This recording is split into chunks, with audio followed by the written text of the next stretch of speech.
أعوذ بالله من الشيطان الرجيم. يا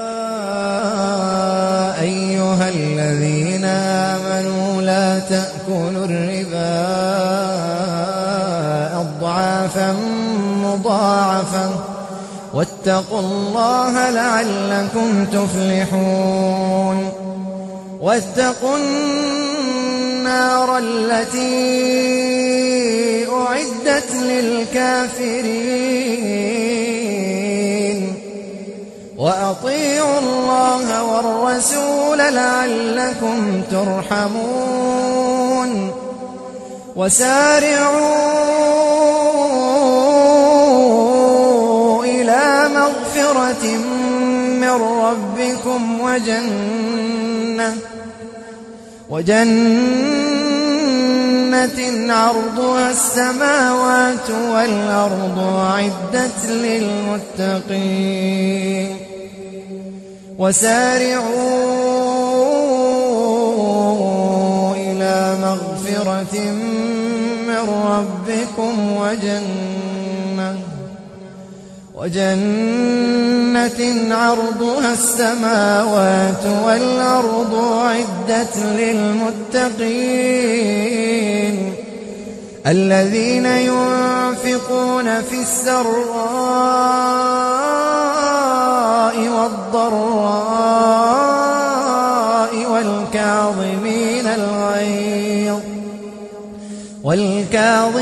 الغيظ والعافين عن الناس والله يحب المحسنين. والذين إذا فعلوا فاحشة أو ظلموا أنفسهم ذكروا الله فاستغفروا لذنوبهم ومن يغفر الذنوب إلا الله ولم يصروا على ما فعلوا وهم يعلمون. أولئك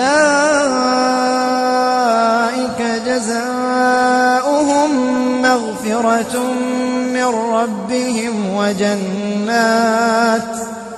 وجنات تجري من تحتها الأنهار خالدين فيها ونعم أجر العاملين.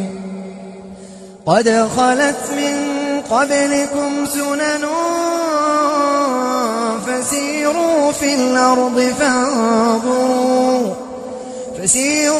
الأرض فانظروا كيف كان عاقبة المكذبين.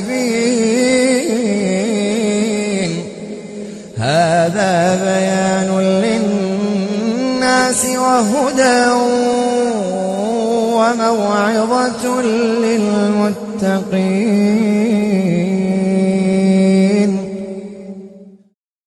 ऐ ईमान वालो, दुगना चौगना सूद न खाओ और अल्लाह से डरो ताकि कामयाब हो जाओ, और दोज़ख की आग से बचो जो काफिरों के लिए तैयार की गई है, और अल्लाह और उसके रसूल की इताअत करो ताकि तुम पर रहमत की जाए।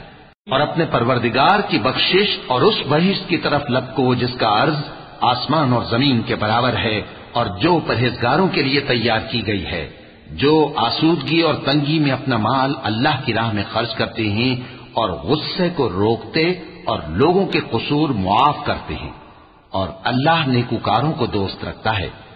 और वो कि जब कोई खुला गुनाह या अपने हक में कोई और बुराई कर बैठते हैं तो अल्लाह को याद करते और अपने गुनाहों की बख्शिश मांगते हैं, और अल्लाह के सिवा गुनाह बख्श भी कौन सकता है, और जानबूझकर अपने अफाल पर अड़े नहीं रहते।